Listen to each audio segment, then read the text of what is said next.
こんにちは、トバログです。今回はですね、Apple の Vision Pro、ずっと待ち望んでいたガジェットなんですけど、ついにね、紹介していこうと思います。本当にね、この間Vlog で紹介した通り、ハワイにね、1泊2日、1泊3日か、1泊3日で行ってきたんですけども、その時にね、購入して、それからね、1週間ぐらい経っているので、何ができるのかとか、どういうところが本当にすごいのみたいなところをね、話していければ幸いです。本当に最高のデバイスですね。というわけで早速いってみましょう。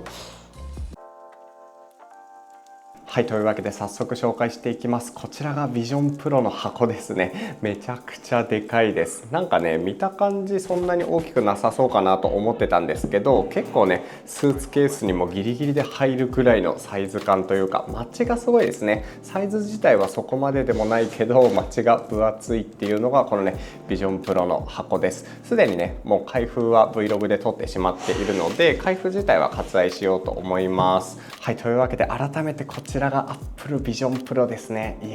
質感といい、この佇まいといい、高級感をめちゃくちゃ感じますね。これまでもいくつかこういう VR 系のデバイス触ってきたんですけども、ここまでね、素材にガラスを使ったりとか、シリコンだったり、こういうファブリック系のアイテムとかね、いろいろなこういう素材を使ってこういう一つのデバイスを作るっていうのは初めてなので、結構なんか新しいような空気感を感じますね。っていうやつで、そもそも Vision Pro ってどういうことができるのっていうと、これはいわゆる XR デバイスなので、普通の Mac とか iPhone とかと違ってヘッドホンとかみたいにね、こうやって自分の目に装着して視界全体をハックしていくっていうデバイスです。今までのデバイスって結構ね、スマートフォンとかタブレットとか、その小さな物理画面の中に展開されている、映像とかそういうね、テキスト文字とかを読んで情報摂取していたと思うんですけど、Vision Pro の違いはこれ目全体を覆い尽くすことで、ここにね、例えばブラウザを置いたりとか、あと本当にどこでもドアかのようにね、全く違う場所に来たような景色を楽しみながら、映像をすんごい大きい画面で見るとか、そういうね、今まで使いこなせてなかったこのね、空間自体を使って、そういう情報を摂取することができるっていうデバイスですね。今までもね、 VR ゴーグル、こういったデバイスってたくさん世の中にあって同じようなことができるんですけど、なぜ Vision Pro がそんなに注目されているかっていうと、やっぱりね、 Apple が手掛けているっていうところが一番大きいですね。今までも iPhone とか Mac とかすごいね、操作性が直感的で気持ちいい UI を採用してきたと思うんですけど、それがね、Apple が VR、XR を手掛けることでどうなっていくかっていうところですごく注目されていました。実際にね、使ってみると操作性もめっちゃ気持ちよくて、本当はね、こうやってコントローラーとかを使っていろいろ動きが大きい状態で今まではね、使っていたんですけど、Vision Pro がすごいのは本当にこうやって目線をね、覆うだけで目のこの眼球自体がね、カーソルになるんですよ。こうやって目で動きを追って、それでね、こうやってちょっとこうスワイプするとか拡大するとか、今まで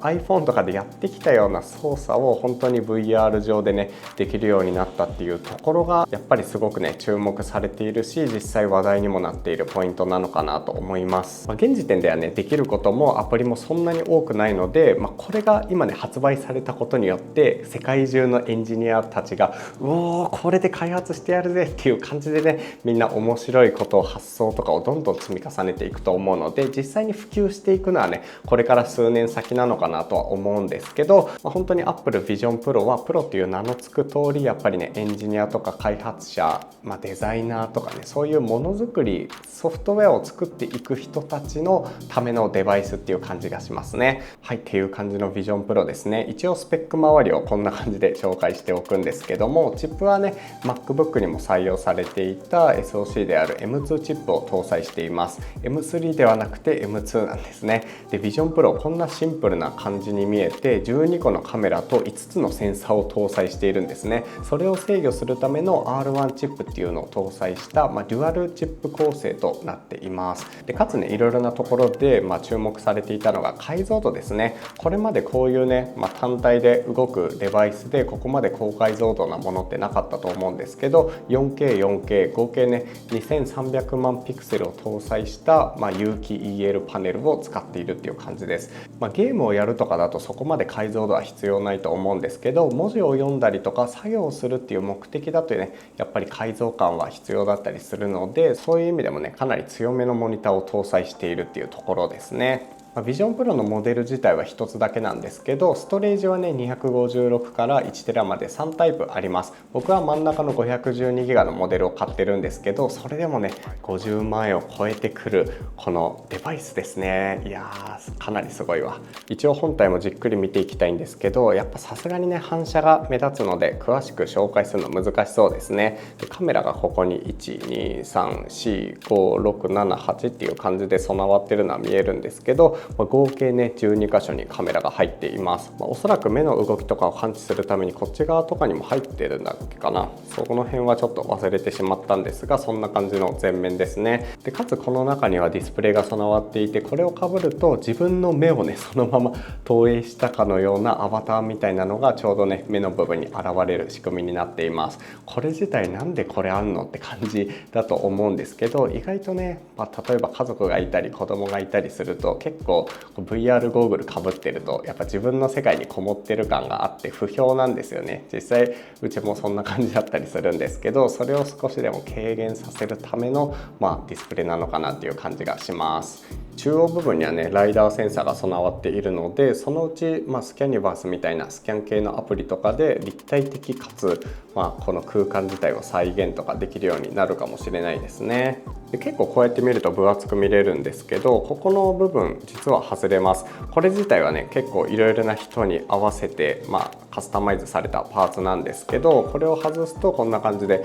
直接ね目に当てられるっていう感じですね。意外とだから本体自体はねそんなに重くないというか分厚くもないんですよ。なんですけどこれとかがねこう曲げられないせいでカバンの中に入れる時とかは結構苦労する形状ですね。これはで基本はねパススルーをしてカメラ越しに見た映像を使うので、完全に自分の肉眼で見るところはこのパーツで遮断します。このねクッション部分は結構これ汗を吸い取ったり匂いとかがつきそうな素材で気になるんですけど、実際に目にくっつく部分はこれで取り替えられるようになっています。ちょっとね他の VR ゴーグルとかと比べて人に貸す時とかはねちょっと嫌かもしれないですね。これ本当にエアリズムみたいなサラサラした素材感のクッション素材です。で余談なんですけど、ここのねアイシールドのパーツ自体はなんか30種類ぐらい用意されてるみたいですね。店員さんに聞くと実際に iPhone でこうやってスキャンした上でこれをね、店内で組み立てるっていうところなので、相当今までの Apple デバイスと比べても、店員さん側の労力とかその用意すべきパーツとかも大変そうな感じがします。なので今回アメリカだけの販売で、しかもね直営店でのみ受け取れるっていうところはそれがあったらしょうがないよなっていう感じですかね。下側にはおそらく吸気口みたいなのがあって、上側には多分ねこれ排気をするためのシステムです。一応中にはね結構大きめのファンが備わっていて、これ自体そんなに熱くなるってことはないんですけど、一応ねほんのり暖かくなるので、その空気とかをこれでね排出してこの中の熱とかを排除してくれるっていう感じですかね。基本的な操作はね指と目のトラッキングで行うんですけど、こんな感じで Apple Watch のクラウンみたいなものが備わっていて、ここでね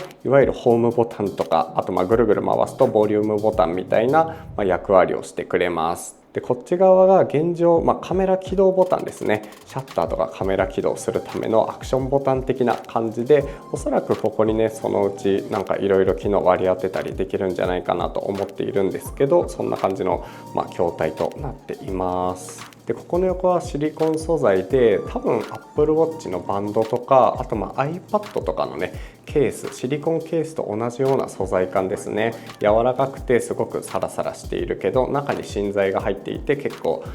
こうやって曲げることはできないっていう感じです。でこの中にはなんか高機能なねスピーカーが備わっているらしくて、こうやって首を振っても一つの部分からね音が出ているように感じる空間オーディオを採用しているみたいです。実際ねこれで聞いてもねかなり厚みのある音で聞こえますね。でビジョンプロ思い切ったなと思うのが、このゴーグル単体では動いてくれなくて、なんとこのね結構重めのバッテリーパックが必須なんですね。このバッテリーをこのねボタンみたいなところにカチッと結構頑丈にこうはめ込むことで初めてね電源が入るようになっています。これはすごい思い切ってるけど、でも正しい。初めて見るとなんでこんなスタイリッシュじゃないんだって思うかもしれないんですけど、実際ね頭の方にずしっとくる方がしんどかったりするので、このねバッテリーとか重さを外に逃がすっていうのは最善策かなっていう感じですかね。でここはねすごくこうやって伸びる感じのヘッドストラップになっていて、なんかねここも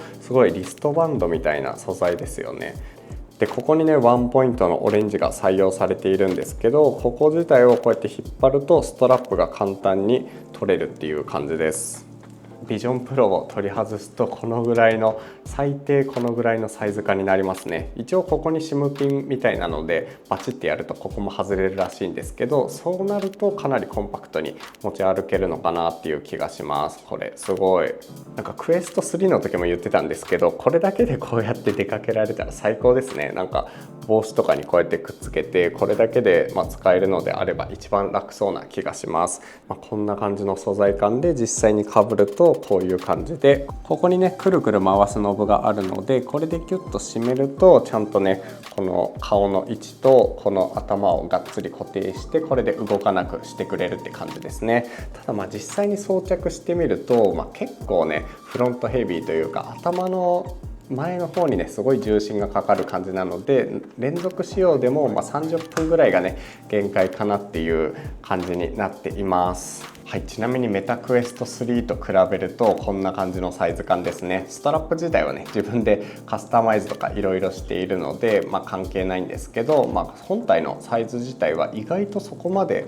大きさ変わんなくないっていう感じです。ビジョンプロの方がちっちゃい感じするんですけど、クエスト3もね割と持ち歩く分には同じぐらいかなってところですね。ちなみにメタクエスト3はこの中にバッテリーがそもそも備わっていて 2,3 時間ぐらいだったら使える感じなので、ビジョンプロはこれ単体で使うことはできなくて、こういうね重たいアルミ製のバッテリーを外部につけることで、2時間ぐらいの駆動を実現しているって考えると、省電力性とかその辺はねやっぱりクエスト3強いなっていう気がします。ただその分ね性能自体は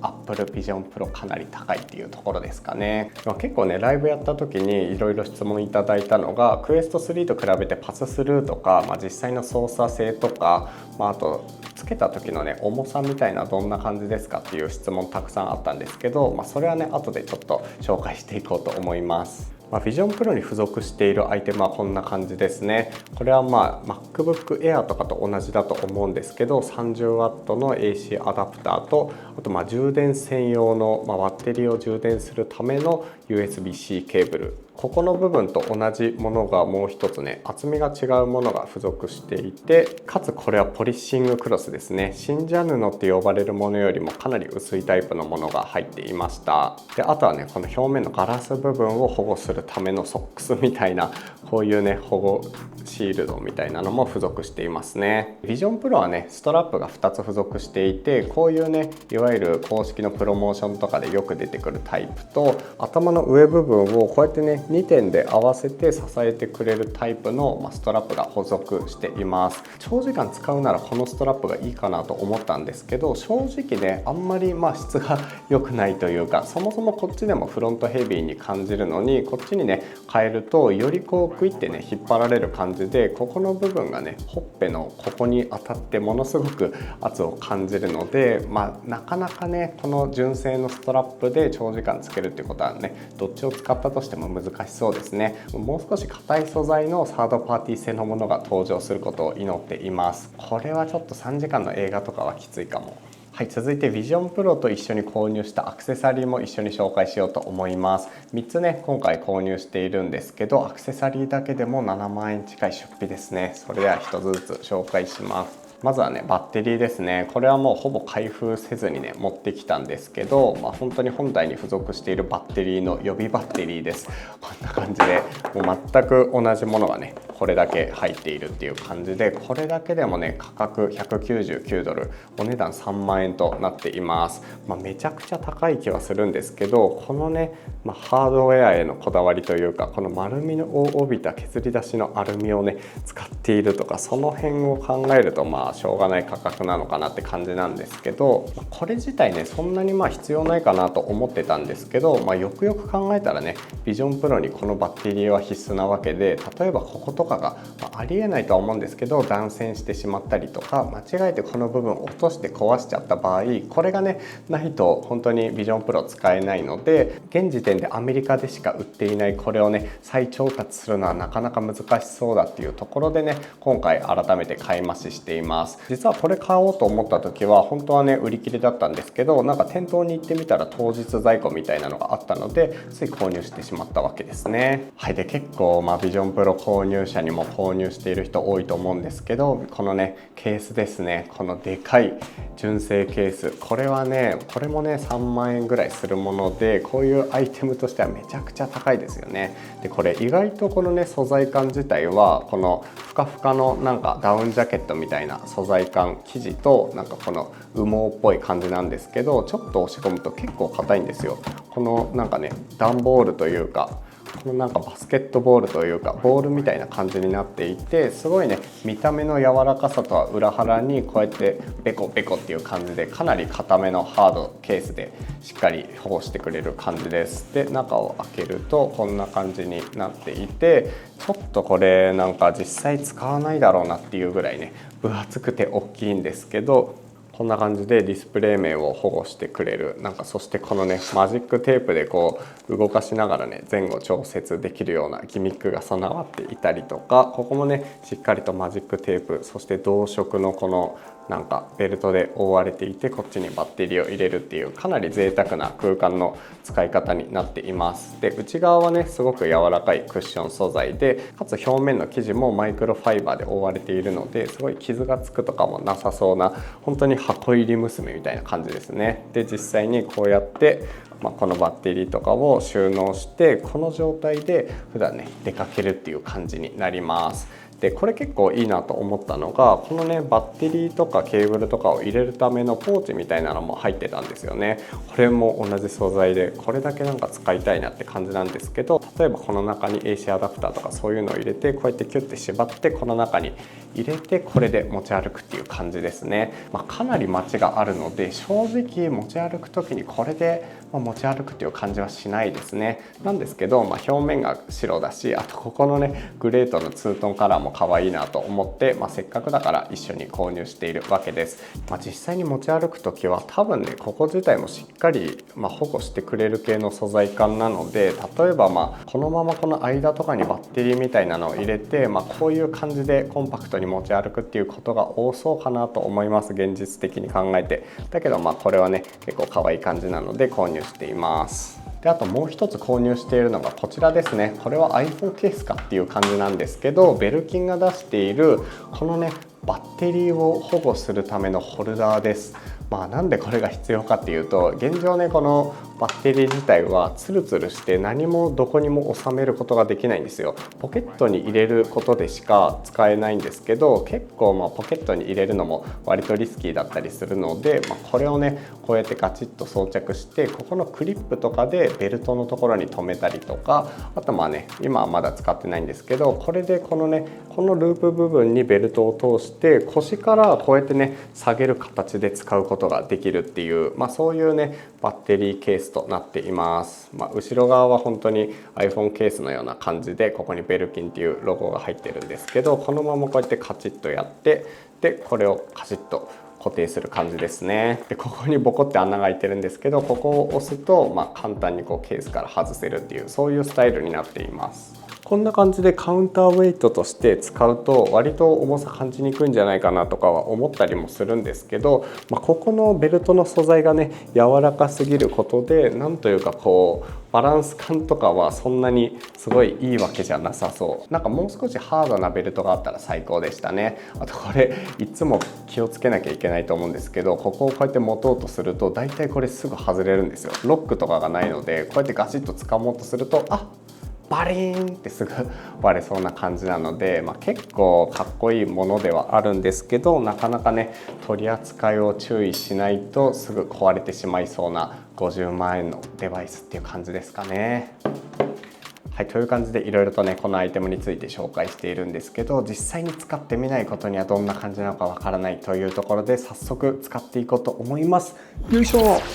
はい、という感じで実際にねこのゴーグルからはカメラ越しの世界が見えているんですけども、カメラ越しでも相当立体的で、かつね鮮明にこの空間が見えるということがわかると思います。これは結構ね今までクエスト3とかいくつかのねこういう MR 系のデバイス XR 系のデバイス試してきたんですけど、圧倒的に解像感も高いし、この立体感みたいな、なんか目の焦点を合わせた先にちゃんと焦点が合うというか、本当に空間にいるような感じですね。単なる 3D 映像を見てるっていうよりかは本当にその場にいる感覚になります。このパススルーの解像感と立体感はやっぱりすごいですね。実際にこうやって近づいて、テキストパソコンの画面とかもかなりね、詳細にこうやってウェブページとかも普通に、頑張れば見れるって感じかな。パススルーって言ってもいわゆるねカメラ越しではあるので、ある程度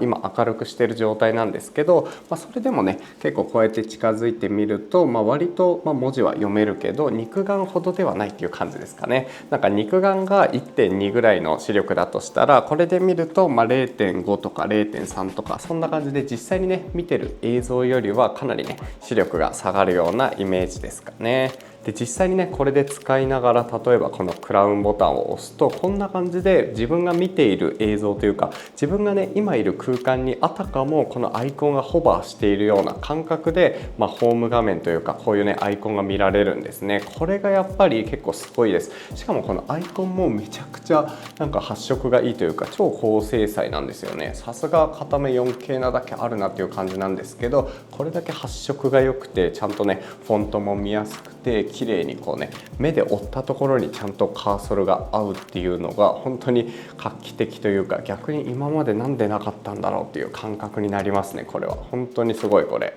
で操作に関してはさっきも言った通り目とねあと指でコントロールするので、こうやってウェブページにおいてもこんな感じで自分のね目がカーソルになって指の動きがスクロールになります。例えば記事を見たいときはその記事にね目線を合わせるとこんな感じで記事が開けるし、今 Yahoo のトップページを開いてるんですけど、こんな感じで iPad のね画面を開いてるかのような感じでめちゃくちゃ高精細にちゃんとね文字を読むことができます。これねすごいですね。この細い文字もちゃんとこの高精細というかちゃんと読み取れる点がやっぱりすごいなって感じです。で実際にこのねカーソルをこうバツとかこう動かすところとかあるんですけど、この動かすところを持ってこっち側にね移動したりするとちゃんと自分が動かしたい位置にねこう自由に設定することができます。これ結構便利ですよね。例えばこっち側でパソコンを今見ている状態で、このねビジョンプロの画面を開きたいっていう時はちょっとこっち側に置くとかそういうことができるし、かつこれでねウィンドウのサイズも結構こんな感じで広く取ることができます。このぐらいのサイズにすると本当に PC で見ているかのような感覚ですかね。これはねレスポンシブ対応してくれているこれまでの今までのね、ウェブサイトのおかげであるかなと思うんですけど、こんな感じでかっこよくちゃんとね、自分の見たい表示の方法で見ることができます。こんな感じで今 Yahoo のページを見てるんですけど、こうするといくつかねタブがこういう風に出てきて、例えば自分の YouTube のチャンネルからこんな感じで自分の動画ではあるんですけど、こういう風にね動画を見ることができますね。ビジョンプロはね YouTube とか Netflix のアプリ展開されてないという話なんですけど、一応ブラウザ上でかなりね細かくこういうリアルな雰囲気で見ることができるので、ここまで使えれば、アプリそんなに必要ないのかなっていう感じもしますね。こんな感じで結構アプリがなくても十分楽しめるかなと思います。でかつねこれ今見ているのが自分の部屋なんですけど、これイマーシブモードみたいなのがあって、ここのねクラウンをくるくるって回すとこの別の空間に行くことができるんですよ。こんな感じでくるくるくるくるってやると、この別の空間、ちょっと日が傾いてきているんですけど、湖があるこのね美しい景色なんだろうこれなんか説明受けたんですけど、この美しい景色の場所で一人佇みながらトバログの動画を見るみたいなこともできます。この辺のなんか体験というかシームレスさはなんかビジョンプロならではって感じしますね。もちろんメタクエスト3とかでも Netflix のアプリとか YouTube のアプリ展開されてるんですけど、こういう環境が美しいとか、なんかその場所に自分がいるかのような雰囲気でこういうのを楽しめるっていうのはあんまりなかったので、この辺のこだわりがやっぱ Apple っぽいなっていう感じがしますね。はい。今なんか雨が降ってきましたね。晴れてるんですけど、ということはこの空間自体実はね360度のただの静止画じゃなくて、ちゃんとなんかモデリングされてるっぽいんですよね。実際にこうやって地面とかを見るとフォトリアルな感じはするんですけど、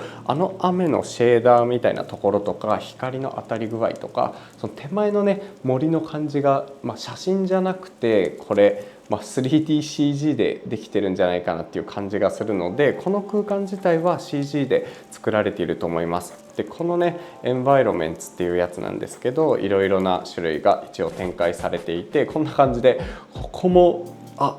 なんかあれとか形がよく見たら大きさ違うけど似てるみたいな雰囲気もあったりするので、これとか本当にどういう風に作ってんだろうって感じなんですけど、おそらく CG だと思うんですよね。こんな感じでこんな美しい360度を 3D で見せるっていうことはできないと思うんで、結構ね寄せ見てとかね、いやーすごい。うわー、この岩のゴツゴツした感じとかめっちゃ綺麗じゃないですかこれ。うわー、作りたいなこういうの。トバログの部屋をこれで作りたいなっていうのをねすごい感じますね。この雪の感じとかめっちゃ綺麗。うわー、高さがわかるもんな。しかも高精細でめっちゃすごい。この手とかもねちゃんと映りますからねこれ。はい、っていう感じでこんな感じでね作ることができます。著作権的にね見せるのは難しいと思うんですけど、ディズニーとかも 3D でね見られるコンテンツがたくさんあります。アバターとかこういうのがめっちゃリアルな感じで、ライオンキングとかは後から起こしたのかもしれないんですけど、こういう感じでね全部ではないけどいくつかのタイトルが 3D で展開されてるってところですね。ちょっとねコンテンツに関してはキャプチャー取りながらだと見れないようになっています。であとは例えばワードのアプリとかがあって、これ使うかなって感じなんですけど、こういう風にねテキストワークもそのままこうやってビジョンプロ上で行うことができます。でかつこっちのファイルとかを参照しつつみたいな、こうやってねいくつかの画面を出しながら作業するっていうこともできるので、この辺はやっぱりねビジョンプロいいなってところですね。まだまだねこの専用のアプリが備わってないんで、どこまでできるかっていうのは結構ね、課題だったりすると思うんですけど、実際にこうやってたくさんのアプリを開いたまま作業するとか、そういう未来が待っているって思うとめちゃくちゃワクワクしますね。でビジョンプロに関しては動かないので基本的に VR 的なゲームはないんですけど、こんな感じでパズルをね作る系のゲームがあったりします。リアルなこの空間に対してこうやってね、パズルのパーツを乗せていくみたいな、こういうこともできるようになってますね。そんなに動きの激しいゲームとかできないと思うんですけど、例えば VR でやるカタンだったりとか、こうやってねビートセーバーみたいにその場で動かずに、ゲームをやるみたいな、そういう系だったら全然できる気がする。あとはこんな感じでスティッキーズプロみたいなの見つけたんですけど、付箋があって、ここに例えばタスクみたいなのを置いて、なんかエディットザビデオみたいな、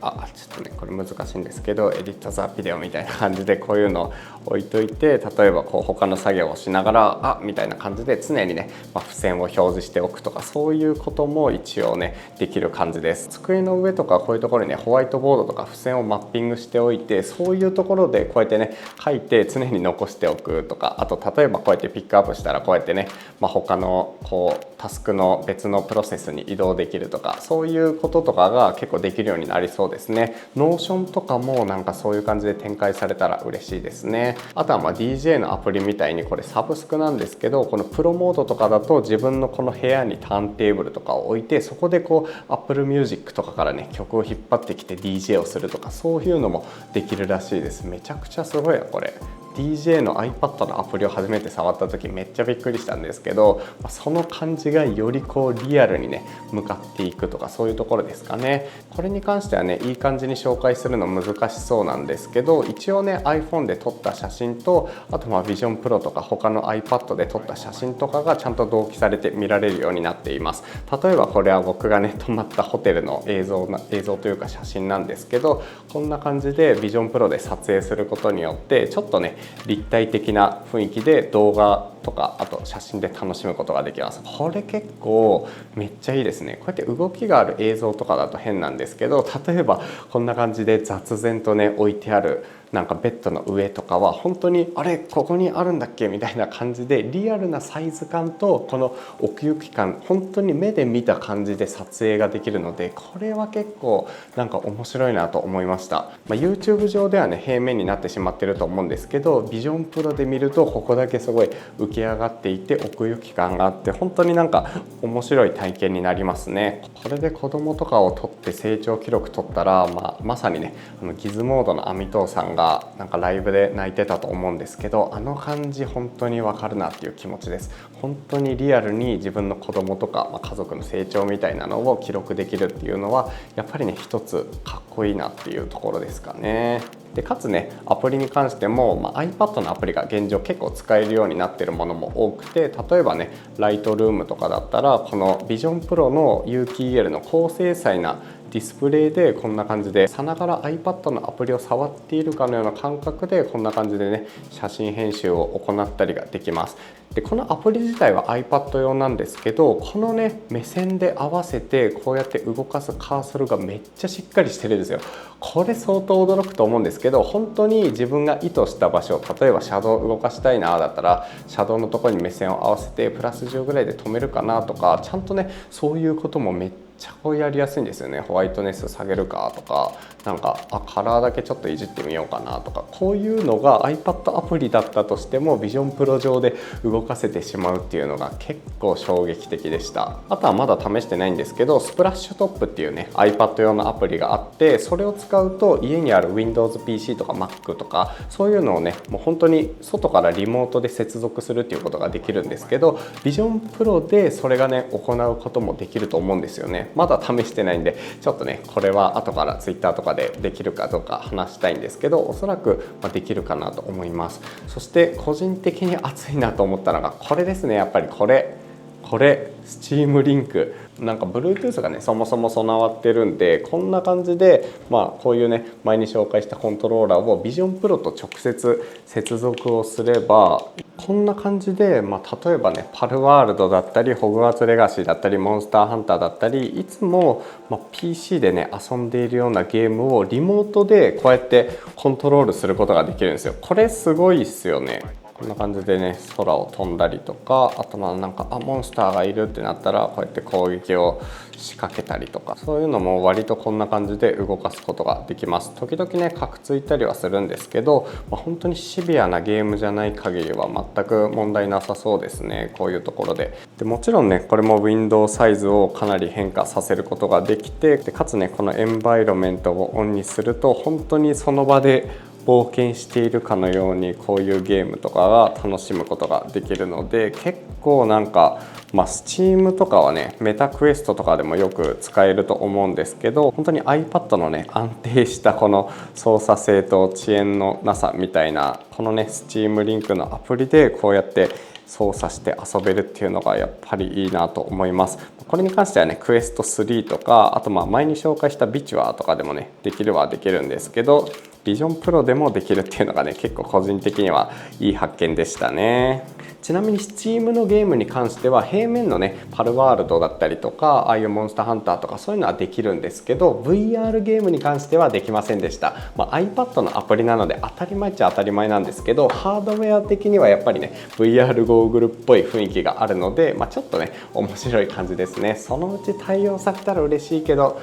対応はしないでしょうね。ただこの iPad アプリも完璧にね対応しているわけではなくて、結構ね数少ないです。例えば、僕が一番使いたいなと思った Kindle とかに関してはそもそもね Kindle アプリ存在してないですね。 Kindle アプリが表に出てくれません。 Audible とかはあるんですけど Kindle はこうやってね見ても見つからない感じですね。 Amazon Music とかはあるんだけどな、 Alexa とかで Kindle はオフにされてるみたいで、D マガジンとかね、で D マガジンとかそういうマガジン系もこれ米国アカウントとかだからかもしれないんですけど、なんか見当たらないですね、こんな感じで。っていうところで、見つからないアプリもまあまあたくさんあります。その辺はね、本当に開発者次第っていうところっぽいですね。で現状はこれさっきもねお見せした通り、これ日本語入力ができないんですよ。他の言語が入力できずに英語だけ入力できる感じなので、現状はこのね、Vision Pro 単体だと本当に作業もできないし、ツイートすることもね日本語だとできなかったり、結構ね、現状だと不便な感じではあります。なんですけど一応ね、なんでトバログがこのタイミングで欲しいなって思ったかっていうと、 MacBook との接続でミラーリングができるんですよ。この片目 4K でミラーリングが行えるので、かなり綺麗な映像で MacBook の映像とかも見られるんじゃないかなっていうところがね、やっぱりこれです。これがやりたくてVision Pro をこのタイミングで購入しました。これは最高です。こんな感じでブラウジングも全く問題ないし、例えばねこういう風にねいつも作っているサムネイルとかも英語だけじゃなくて日本語で入力できるんですね。こんな感じでこれすごいよな、これ最高で、かつ Vision Pro だとこれまでのねメタクエスト3とかよりももう本当に圧倒的なこの解像感でこのね文字が読めるので、これはめっちゃすごいです。これ結構この現状これなんですけど、このぐらい、これはさすがに見えないから、このぐらいのサイズ感にしてもこうやってね普通にこの距離からこのテキストが読めるので、膨大な量のテキストをこのねディスプレイで見ることができるんですね。これはメタクエスト3でもここまでは行えなかったです。でこれができると何がいいのかっていうと、例えばねトバログのページとかを開くんですけど、今まではこのぐらいで限界だったんですよ。このぐらいのサイズ感で表示するのが限界だったんですけど、逆にこれをねもう少し小さくできるんですよね。本当に PC の画面のサイズぐらいとか、もう少し大きい方がいいかな、18、20インチぐらいのサイズにできることで、例えばもう一つこうやってねサファリを出して、よいしょでもう一つのサファリも結構小さめに表示するじゃないですか、こんな感じで。このサイズぐらいで置くことで顔の動きが本当に最小限でこんな感じで他のねアプリとかを見ることができるんですよね。今までクエスト3だと結構大きめのディスプレイを投影しないと文字が細かく読めなかったので、結構ね大きめにしてたんですけど、それで3画面とかにすると結構首の動きこのぐらいの感じになっちゃうんですよね。クエスト3 Vision Pro よりも視野角は広いんで、このね目を流し目で見てもある程度は見れるんですけど、画面サイズが大きいとこうやってねちゃんと動かさないと疲れるって感じだったんですが、Vision Pro はこのサイズで本当に目の前にねディスプレイを置いている感じで、このぐらいの動きでちゃんとね文字が読めるので、その辺が本当に良さそうだなと思います。ただね現状はこれ一つのモニターしか置けなくて、こうやってもう一つモニター置きたいと思ってもねこの中で分割してしまう感じなんですけど、これが例えばね別のアプリなり他の何かしらのソリューションでできるようになれば最高だなと思ってます。で結構気になる人いると思うんですけど、これどういうふうにつないでるのかっていうと、おそらくね、同じこの Vision Pro と MacBook Pro 同じ Wi-Fi に接続した時にここにコネクションって出るっぽい気がするんですよね。 Wi-Fi とかをオフにするとここに出なかったりしたので、おそらくネットワークを介してそれをねキャプチャーしてこっちに送ってるのかなと勝手に思ってるんですけど、それゆえに時々ねテザリングとかだと、こういう動きの大きい作業とかをしてるとちょっとカクつきを感じるかなってこともあります。それでもね今まで使ってた、こういう系のイマーズドとかよりも遅延も少ないし、カクつきとかもねほとんどないような感じがするので、かなり高精細でこのサイズで動画編集が行えるっていうのはね最強ですね。これ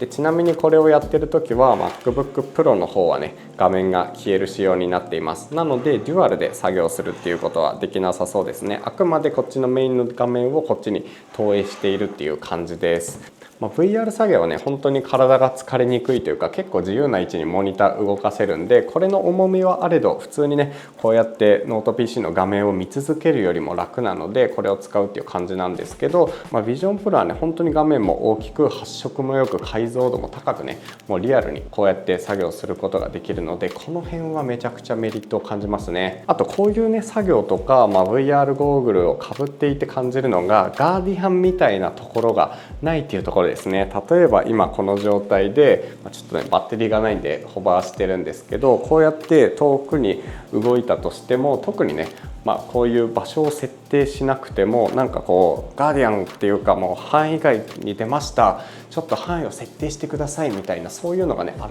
れないんですね。これは結構クエスト3とかなんかクエスト2とかも使ってて、結構ね毎回こうちょっと動いただけでこう壁が出てくるとか、そういうのがねめんどくさかったんですけど、ビジョンプラはもともとねそんなにゲームとかしてこうぶつかったりもするわけでもない、なんかこう完全にパススルーをしながら使うガジェットなので、この辺のガーディアンみたいな設定の煩わしさみたいに、使おうと思ったらガーディアン設定してくださいでこうやってね、周りを見回して、この壁を作るっていうことをしなくていいので、その辺は地味に楽かなと思います。そんな感じですね。あと、個人的に気になるものというか面白いなと思うものでいうと、これですね。ペルソナ。このハワイに行った時に撮ったその映像そのままなんですけど、これがね今の僕です。これがねハワイに行った時の僕で、こうやって目を開くとリアルな感じでとか口も出せるし、こうやってこっちを見てもちゃんとね判別してくれるんですよね。これすごいんですよね。本当にビジョンプロのカメラのここに出ているカメラの映像だけを見て、こんな感じでね実際に撮ってるんですよ。こうやってYour arms and shoulders relaxed. Align your entire face within the frame. Slowly turn your head to the right. Now slowly turn your head to the left. はい、こんな感じで今撮ったペルソナこんな感じになってます。はーとかやっても、こっちのね向いてもちゃんとねなんかそれっぽくちゃんと映せてるんじゃないですかね。首の感じが若干ね変な感じなんですけど、何回でもやり直せるし、こうやってね手も立体的に出せたりするので、これでフェイスタイムをしたりできるみたいですね。そのうちこのビジョンプロを購入している人たちと一緒にフェイスタイムをやっていきたいですね。はい、こんな感じで今回はビジョンプロの動画を結構ちゃんとがっつり作ってみました。気になってる人もいると思うんですけど、今のところにそんな感じですね。もし質問とかがあればぜひコメントとかで教えてもらえると幸いです。というわけで今回の動画は終わりにしようと思います。ぜひ気になった人チャンネル登録とかいいねボタンもお願いします。それでは次の動画でお会いしましょう。ともログでした。